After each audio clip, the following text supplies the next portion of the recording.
Épisode 3. Salut à tous, épisode 3 de ma traversée à moto du Vietnam au Népal. Si vous avez regardé l'épisode 2, vous attendez sûrement l'anecdote de la cuite, la voici.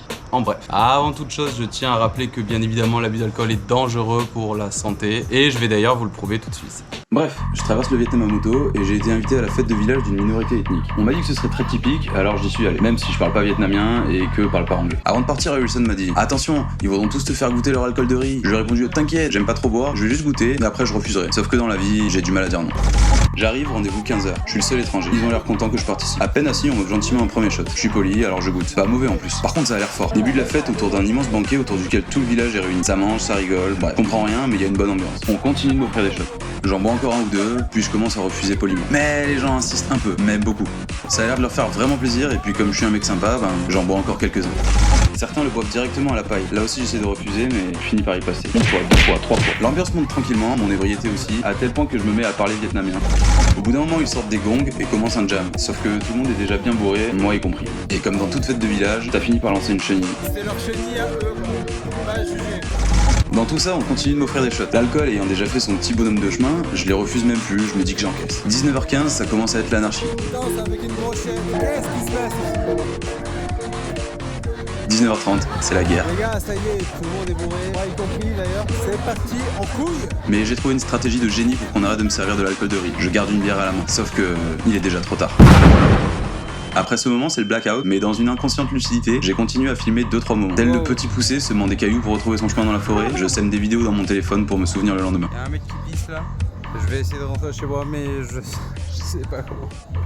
20h, je prends une sage décision et j'essaie de rentrer. Heureusement, je suis venu à pied. Je marche en philosophant. Je marche pas droit du tout, mais je marche dans la direction qu'il m'incombe. Et j'aurai jamais l'explication de pourquoi j'ai fini sur un scooter derrière un des gars de la soirée, suivi par 2 autres meufs en scout, mais en tout cas, ils m'ont ramené chez moi.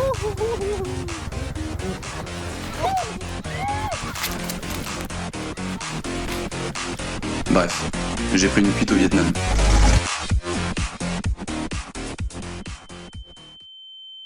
Donc après une journée entière à m'en remettre et avoir fait le sermon de plus boire d'alcool, je décide de reprendre la route. Je quitte donc avec un petit peu de regret le homestay de Harrison, mais bon, l'aventure m'appelle, il faut que j'y aille. Je ressors ma carte. Voilà donc le trajet des 2 dernières semaines jusqu'à Mang Den. Et aujourd'hui, je me suis concocté un petit itinéraire qui, d'après le tracé de la route, a l'air vraiment sympa, à travers les montagnes, le long de la légendaire piste Ho Chi Minh. La route sillonne à travers la jungle, c'est vraiment magnifique, surtout quand t'as le soleil qui sort et les nuages qui font un petit peu de place au ciel bleu. Ah d'ailleurs, vous constaterez que je porte des gants. Oui, je vois vos commentaires. Merci de vous soucier de mon intégrité physique. Pour être honnête avec vous, je les ai depuis le début, c'est juste que j'aime bien conduire sans. Mais bon, là il fait un petit peu froid, alors je les mets. On traverse plein de petits villages, la route est vraiment pépite. Bon, il y a des petits travaux par-ci par-là, mais globalement, c'est en super état. En tout cas, au début. Parce qu'après, c'est le bourbier, mon gars. Alors il a pas mal plu ces derniers temps et il y a eu énormément de glissements de terrain, littéralement sur cette route. J'arrive à un endroit où il y en a tous les 100 mètres et je me retrouve à nouveau dans la boue, toujours avec mes pneus lisses bien entendu.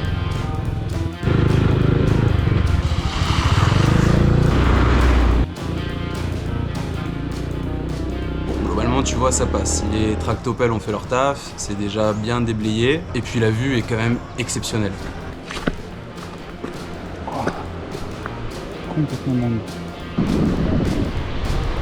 Alors il y a des moments où il y a un peu plus de boue qu'ailleurs, et là je te garantis que le challenge de garder les chaussures propres devient très très compliqué.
partie de la journée et même si c'est un petit peu galère par moment, franchement moi je me régale.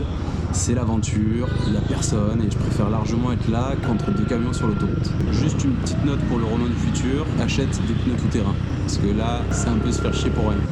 Ça n'en finit plus des glissements de terrain. Alors j'ignore si c'est le typhon qui a fait ça là. Je me renseignerai, c'est certaine que la route elle est claire. Si j'arrive à un endroit où les tracteurs sont pas encore passés, c'est mort.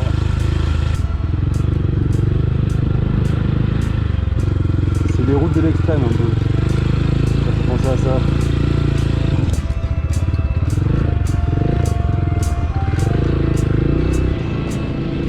Quand je vous disais qu'il y en avait tous les 100 mètres, c'était pas pour exagérer. Et encore là, je vous ai pas tout dit. Par endroits, c'est assez fou. On a l'impression que c'est des pans entiers de la montagne qui se sont effondrés. Waouh.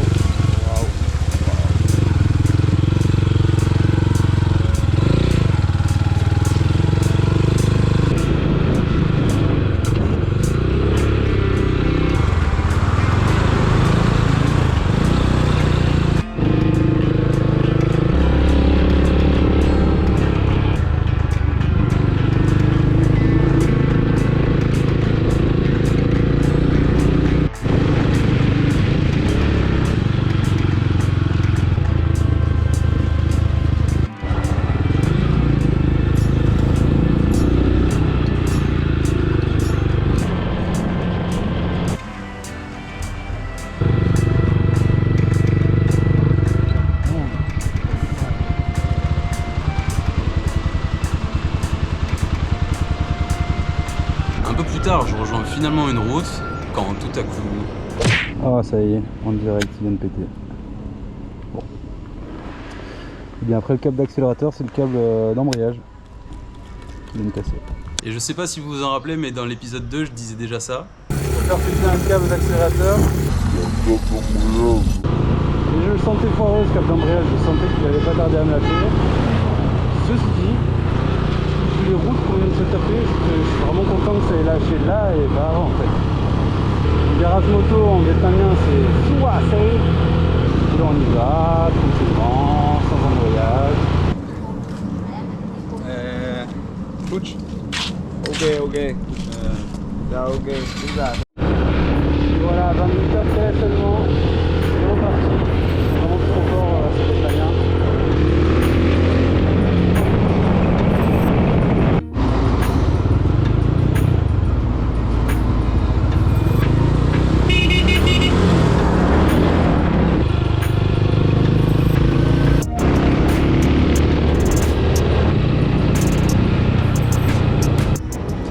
Avant la tombée de la nuit, à défaut d'avoir trouvé un endroit où camper, je m'arrête chez l'habitant.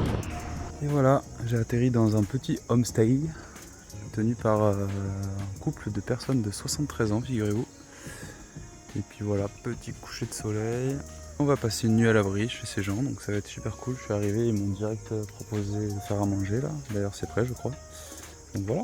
Et c'est reparti après ce petit groupe de personnes âgées très sympathiques, ma foi.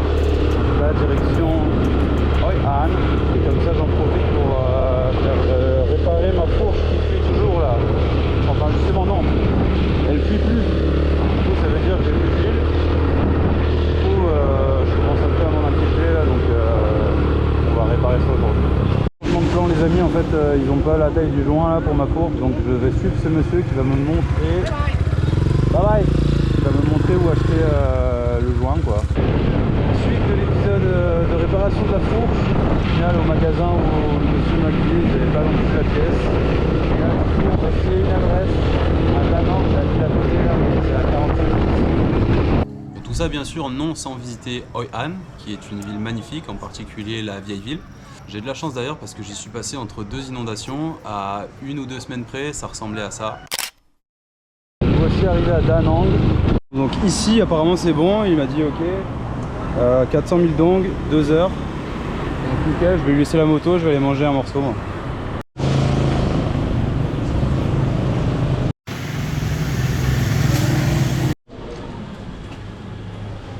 Et voilà les gars, nickel. On a changé du coup le joint sur celle-là, au milieu d'huile. Sur celle-là il a changé l'huile. Et ça a l'air d'être nickel.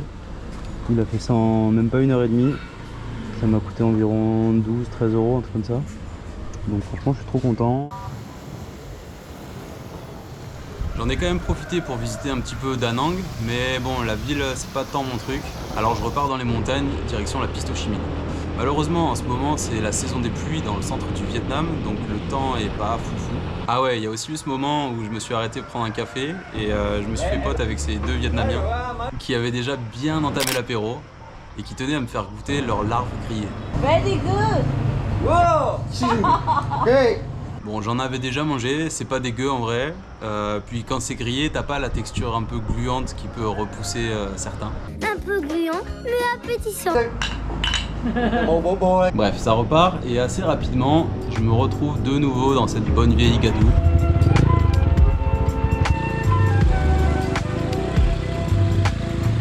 J'ai repéré sur la carte un poste de frontière abandonné et je me dis que là-bas il y aura un toit.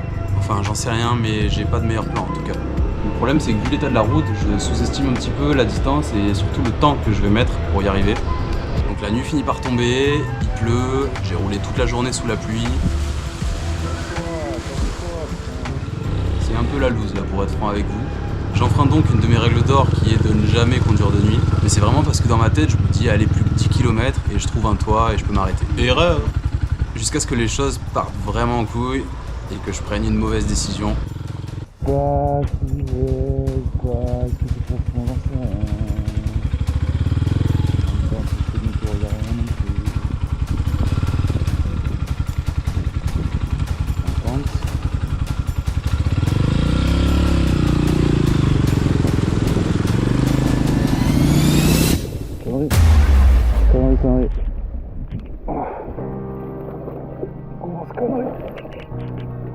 Donc là les gars, je coupe le moteur parce qu'il est sous l'eau et que j'ai vraiment pas envie qu'il en aspire. Je saute dans l'eau, donc enfin dans l'eau, dans la boue.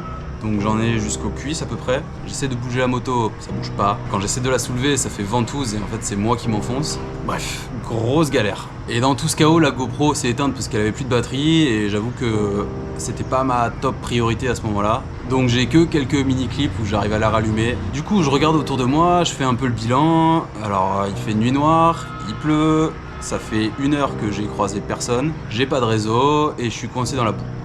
Ok, je me suis quand même dit, petit point positif, le phare est resté allumé, donc je suis pas non plus dans le noir total. Donc pendant que je suis en train de me demander est-ce que je laisse la moto là, comment ça va se finir, tout ça, je vois d'un coup, comme une lumière divine, un faisceau de lampe torche en face, au-dessus de ma tête là. Et en fait, il y a 2 locaux qui arrivent en scout, incroyable, et ils m'ont vu. Et sans hésiter, ils sautent dans l'eau avec moi, et à 3, on a fini par réussir à sortir la moto.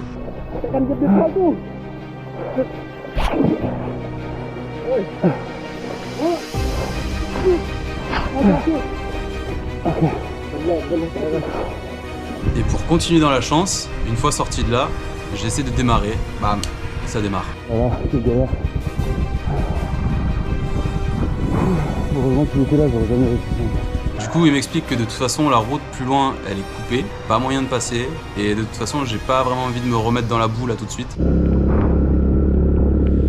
Donc après les avoir remerciés une 50aine de fois, vraiment encore aujourd'hui, je prie pour ces gars qui n'ont pas hésité à venir me secourir. Sans eux, je sais même pas comment j'aurais fait. J'ai donc dû rouler encore 1 heure sous la pluie en rebroussant chemin avant de trouver le premier hôtel. Bon, ça repart. Oh putain, il y a déjà des glissements de terrain. Donc ça repart. Hier, c'était compliqué hier soir. Je suis embourbé. Je peux pas passer par là en fait. Il y a une autre route, je vais me faire chier à passer là-dedans. Je me suis embourbé. La moto était vraiment. Le moteur était sous l'eau. J'ai coupé le contact, je pense, juste à temps avant que ça commence à aspirer de l'eau et à remplir le moteur d'eau. Là, on va rejoindre la côte de nouveau. Ouais, tout est gorgé d'eau. La montagne ruisselle de partout. Je sais pas si c'est habituel ou si c'est exceptionnel pour eux, j'en sais rien. Faute de route ouverte, je retourne donc vers la côte, mais la météo s'améliore pas. Je roule encore une journée entière sous la pluie. Même avec mes vêtements étanches, ça finit quand même par traverser, donc je suis trempé. Et si vous vous dites que ça fait déjà beaucoup, eh ben sachez que c'est pas fini. Aïe aïe aïe. Tu vois, ça peut toujours être pire. Finalement. Toujours. Moi je pense que c'est. Il y a de l'eau. Il y a de l'eau qui a dû Elle est dans la bobine ou la chaîne d'allumage là. Donc là par contre il faut que je me mette au sec pour voir ce qui se passe. Ah putain.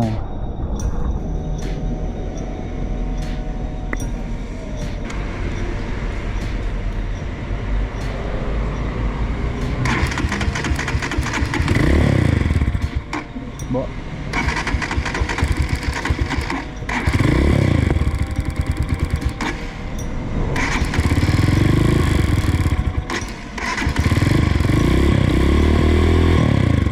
Ça marche.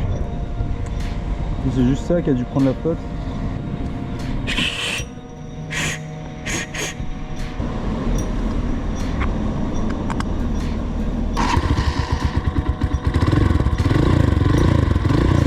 Ça recommence. Alors bien sûr, station essence fermée. Téléphone 4 kg aussi là. Tous les appareils photo là c'est mort. Allez c'est bon. Ça repart.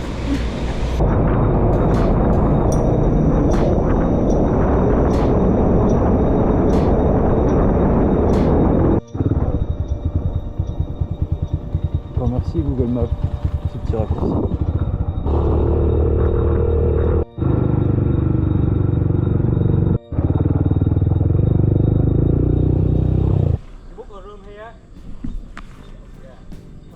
C'est là, là-bas.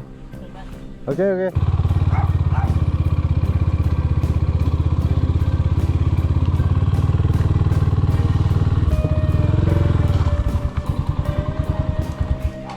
Whew.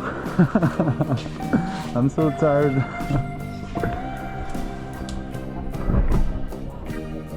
Allez, YouTube.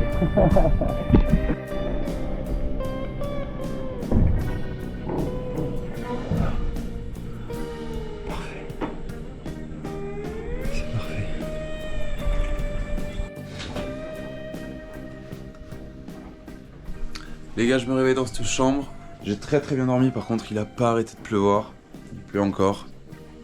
Et franchement ici c'est vraiment calé. Je suis dans ma petite cabane en bois là. J'ai foutu un petit peu le bordel parce que du coup j'essaie de faire sécher toutes mes affaires. Bon, c'est pas encore sec. C'est tenu par deux jeunes Vietnamiens qui sont grave cool. Il y en a un qui joue de la guitare et du piano là, d'après ce que j'ai compris. Et j'ai pas envie de reprendre la route sous ce temps là, donc je crois que je vais rester une nuit de plus. Je suis pas sûr néanmoins que la météo s'améliore. Mais au moins moi je me serais reposé et ouais, je sais pas, je vais rester là, je vais chiller un peu avec eux et je vais continuer d'éditer mes vidéos là. Et puis je vais me reposer un petit peu, je pense que c'est mérité. À toutes. Complètement tombé sous le charme de cet endroit, je serais finalement resté 4 jours ici. J'ai rencontré Kang et Hung qui ont été des frérots avec moi. Je ne le savais pas encore, mais cet endroit restera pour moi un des coups de cœur du Vietnam, tant leur gentillesse et leur sympathie m'a inspiré. Mais je vous raconterai ça dans le prochain épisode. En attendant, moi, je vais me reposer, faire sécher mes affaires. Prenez soin de vous les amis, je vous souhaite de très belles fêtes, que ce soit avec vos proches ou comme moi à l'autre bout du monde. N'oubliez pas de vous abonner et de liker la vidéo si elle vous a plu. Je vous fais des gros bisous et je vous dis à bientôt. Ciao!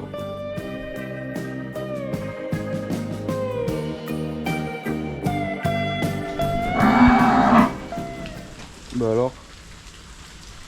Et bah alors toi?